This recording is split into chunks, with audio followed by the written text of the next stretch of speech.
Okay. Welcome to the second lecture of the course Computer Organization and Architecture. So in the last lecture, we have discussed the introduction for this course. We have defined what is a digital computer. We have discussed different types of computer.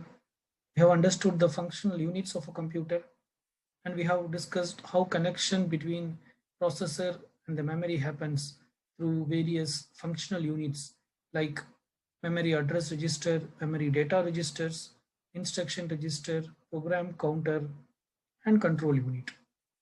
All these things we have discussed in the last lecture. So in this lecture, we'll be discussing about bus structures and system software.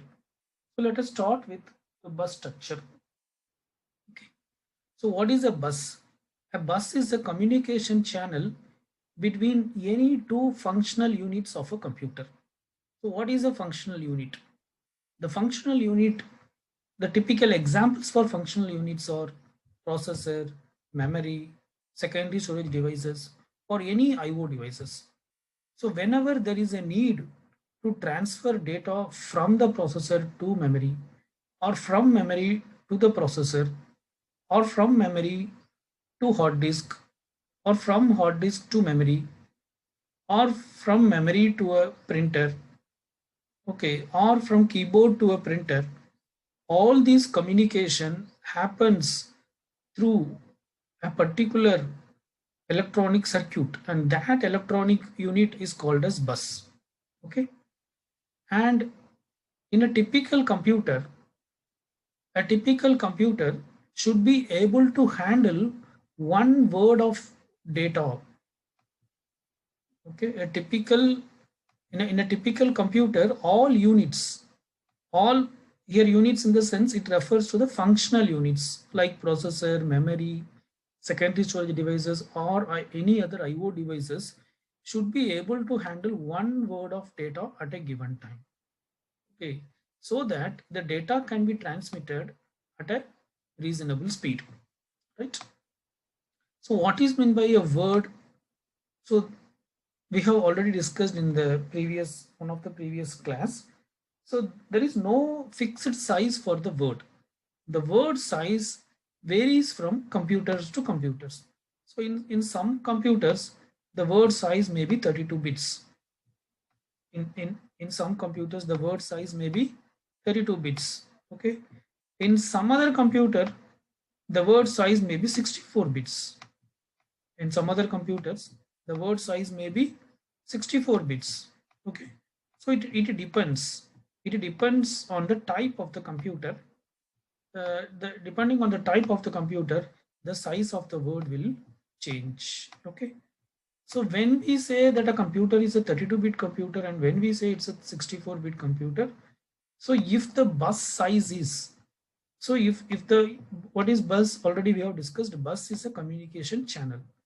So if the bus size is 32 bits, then we say that that is a 32-bit computer. That is in this computer, the bus has 32 lines, okay, or there is 32 lines or 32 wires for communication.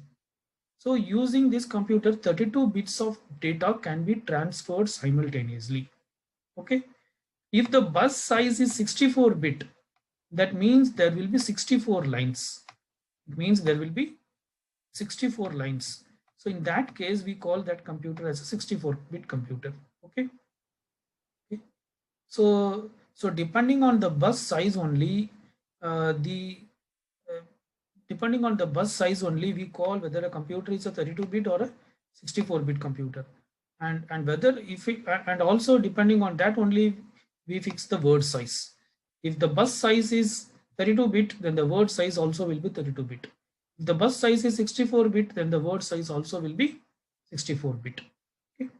So let us assume that so here what we are saying in the sense, all units of the computer, all functional units of the computer should be able to handle one word of data at a time. So if the computer is a 32-bit computer, then all units should be able to handle or manipulate one word at a time. That is, it should be able to handle, if it is a 32-bit computer, it should be able to handle 32 bits of data at a time. If it is a 64-bit computer, it should be able to handle 64 bits of data at a time. Because the bus size is 64-bit, then if the functional unit is also able to handle that much amount of data at a time, then 64-bit data can be transferred through that bus immediately.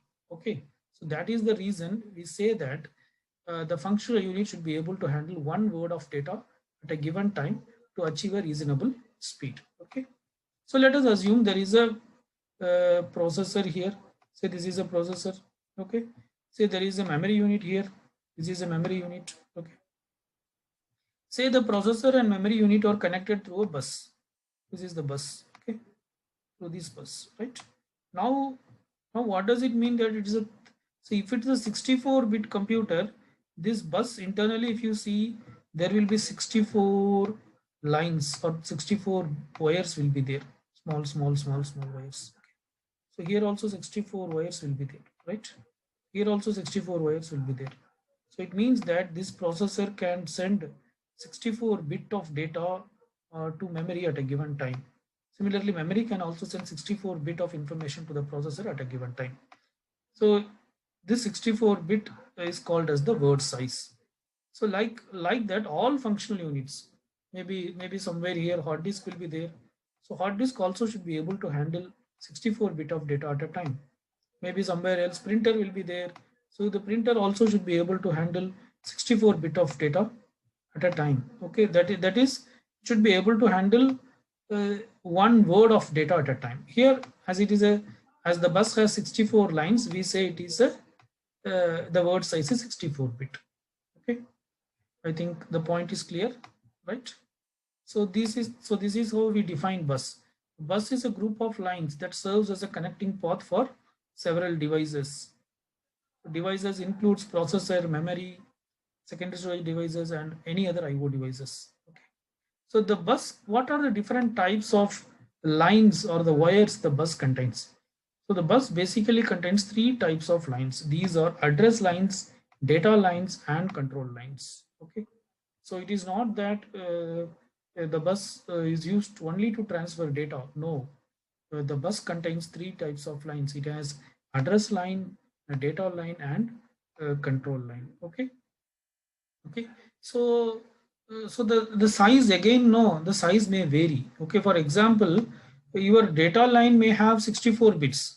In the bus, the data line may have 64 bits. That doesn't mean that the address lines also should be 64 bit. No, the size of the address line, the size of the size of the address lines, it depends on the memory size of the system. Okay, or how much maximum memory it should support, it is based on that. Okay, if the address line is 20 bits, if the address has only 20 lines, okay, if the address uh, the address lines of the bus has only 20 lines, means then it means that this bus can maximum address only 2 to the power 20 locations.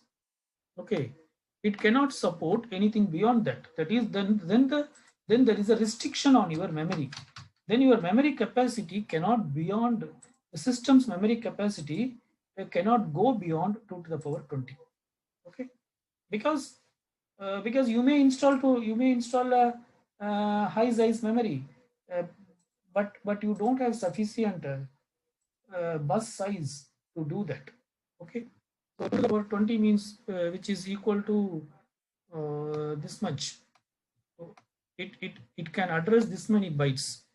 Okay, 1048 comma 576 bytes. Okay, it can address this much bytes, right?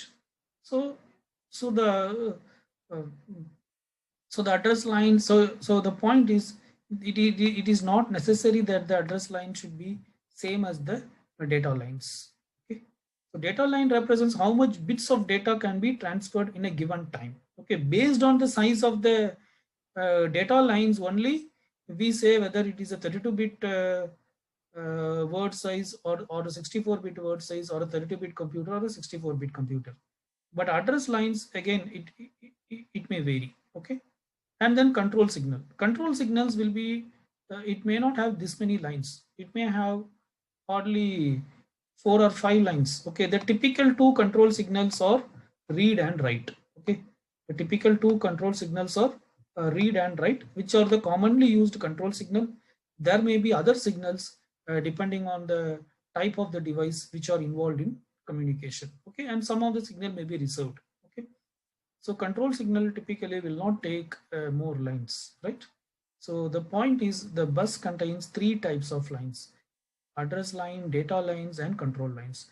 Address lines are used to refer the particular memory location, and data lines are used to transfer data from one device to another device, and control signals tell what is the operation to be performed, like whether read or write operation, and also it may generate the timing signal, like at which time the task should be done.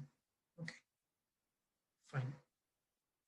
The simplest way to interconnect all the devices in a computer is to use a single bus.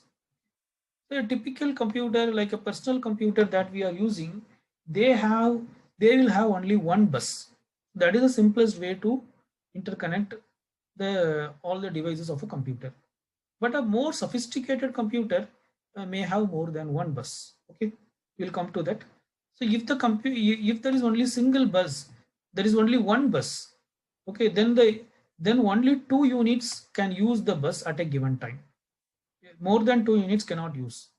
Okay, then only two units can use the bus at a given time. And control lines are used to arbitrate multiple requests for the use of the bus. So this is another job of the control lines. Say for example, uh, we have a bus, something like this. Sorry. Say we have a bus. Okay. Say here is the processor. Here is the processor, which is connected to the bus. Okay. And here is the memory, which is connected to the bus. Okay. And here is the hard disk, which is connected to the bus.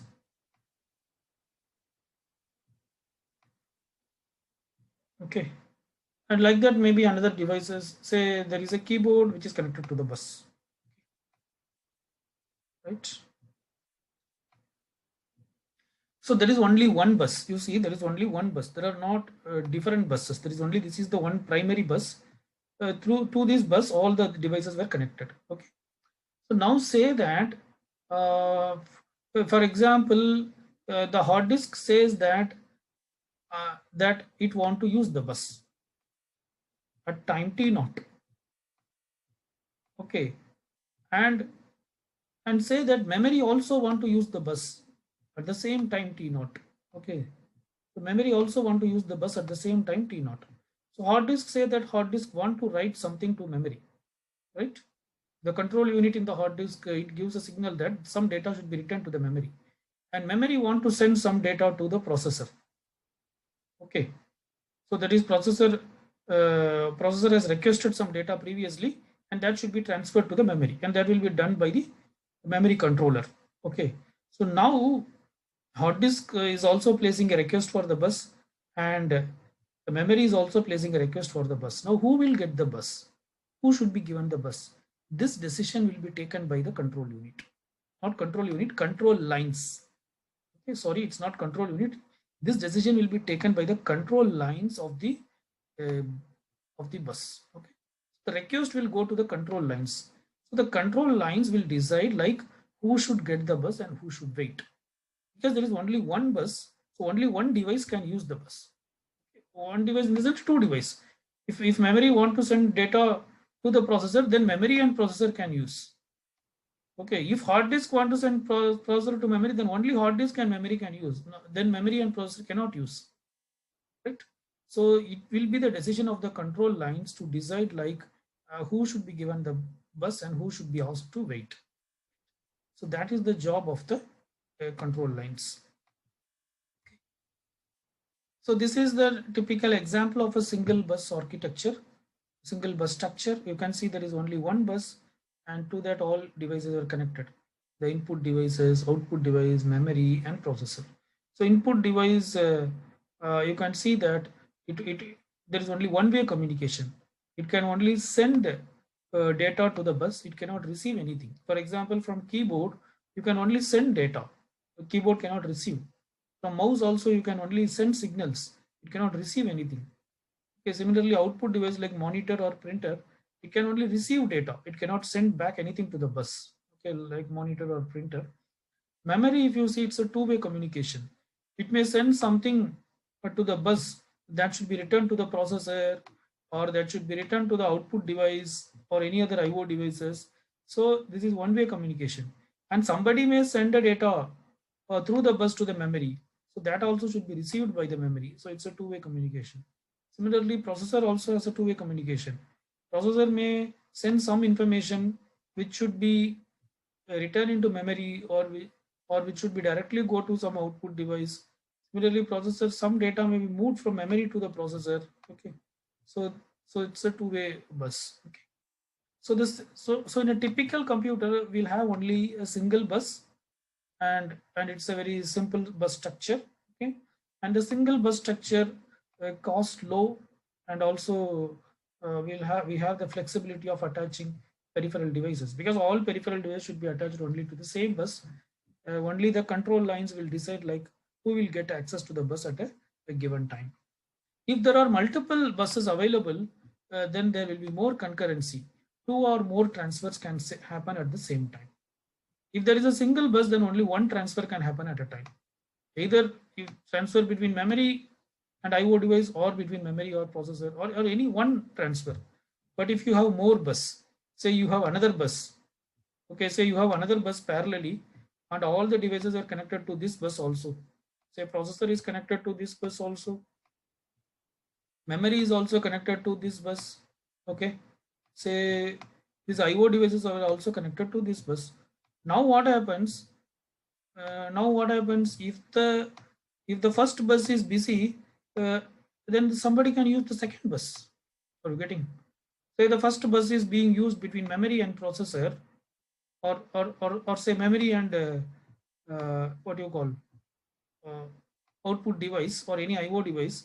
Maybe processor can use the second bus to receive data from the keyboard. Okay, right? Or or processor can, so so so normally processor will not receive data directly from the keyboard, but just or processor uh, may communicate with the memory itself through the another bus. Okay, so like that, if there are more than one buses, then two or more data transfer can happen at the same time. Okay. Now here there is another challenge. The challenge is the devices that are connected to the bus. The devices that are connected to the bus, they vary in speed. The speed of all these devices were not same. Different devices, they operate at different speed. So how could we overcome this problem? Why it is first of all a problem? The problem is, see, in a typical system, if you see, the keyboards, printers, they are relatively very slow. They work at a very slower speed. The devices like magnetic discs and optical discs are comparatively faster when compared with keyboard and printers. Or if you consider memory and processor, they are the fastest parts of a typical PC. Okay. Now the processor will be working at a very faster speed, and it will be sending data to some output device, say the printer. But the printer will not be able to accept the data at that rate. Then what happens? The because of the limitation of the printer, then the processor speed also should may be reduced. Are you getting? Because processor may be say sending say 1,000 characters at a time to print. 1,000 characters per milliseconds it is sending to print. But say that the printer can accept only 10 characters per millisecond. Then what will happen, for after sending 1,000 characters, then the processor has to wait for some time, so that the printer can print the 1,000 characters. Then only it can send the next 1,000 characters. Okay, now the speed of the processor is getting limited because of the reduced speed of the printer, right? So such problems will arise. Similarly, say for example, the keyboard can send only say 5 characters per millisecond. 5 characters per millisecond. but say that memory can accept 500 characters per millisecond. Okay, now even though memory can receive 500 characters per millisecond, but the keyboard is sending only 5 characters per millisecond. Again, because of that, uh, the performance of the memory may be affected, right? So as different devices are using the same bus, this kind of problem may occur. So how can we overcome this problem? So typically this is a very common problem in any computer. Okay, as devices operating at a different speed, they communicate. So there should be some mechanism to smooth out the difference in timing, so that the high speed devices, the what you call the high speed devices are effectively utilized. For that, what we use is called as buffers. For that, we use something called as buffers, or it is also called as buffer registers, or it is called as buffer registers.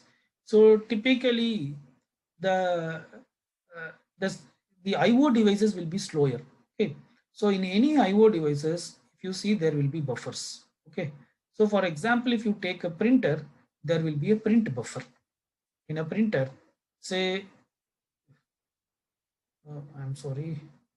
So if you take a printer, in a printer there will be a print buffer. Say there is a printer. So this is a printer. So as a part of the printer, there will be something called as a print buffer. Okay, this print buffer, the size of the print buffer may be less. Buffer is something like a storage. Okay, it's also an electronic storage. Okay, and say that CPU wants to print something. Now we know that processor is a device which is working at a very faster speed, whereas printer is a very slow device. So the so so if the CPU uh, is is is sending the job to the printer and it is waiting, then it will take a lot of time. Okay, so in between we keep this buffer. So whatever the CPU want to print, it will just write into the buffer. Okay, as the buffer is a high speed device, high speed electronic device, CPU can write into the buffer at a faster speed. After writing the content to the buffer, CPU will do some other job, because maybe some other process may be waiting. So CPU will context switch there. Okay, now the printer will slowly take the data from the printer at its own speed and it will print. Okay, and during this time, when the printer is taking data from the buffer and while it is printing, during that time printer will not be available for other devices, right? So this is how the buffers solves the problem of mm, different devices with different speeds. Okay, similarly, if you take a keyboard, in keyboard also there will be a buffer. Okay, in keyboard also there will be a buffer. So user may be typing key type what you call user may be typing the keys at his own rate. It depends. Okay, different, some users may type fastly, some users may type slowly, or whatever it may be. So the data, whatever the user types, it will not directly go to the memory, rather it will go into the buffer. So this is a buffer. So the first the data will go into the buffer, and this buffer is a high speed electronic device. Okay, this buffer is a high speed electronic device, and from this buffer the data will be moved to the main memory at a faster rate. So uh, so so so you can say that there will be always some data available in the memory, in the buffer, for the memory to access, right? So this is how the buffer registers are used to ensure that the data transfer happens quickly. Okay, fine. So okay, so in the printer example, whatever we have discussed, so that's what being explained here. Say that you want to transfer some encoded character from a processor to a character printer. Processor sends the character over the bus to the printer buffer, right? As the buffer is electronic register, the transfer can happen at a faster speed. After transferring, the bus and the processor will be released. No more the bus and the processor will be assigned with the printer, because there is no job for the there is nothing for the printer to do with the bus and the processor. the bus and the processor will be released. Bus can be used by any other devices, and the processor, if it has some other task to do, it will do that particular task. And the printer will take the data from the registers at its own pace, and it will start printing the data. Fine. So this is how the typical bus structures works in a normal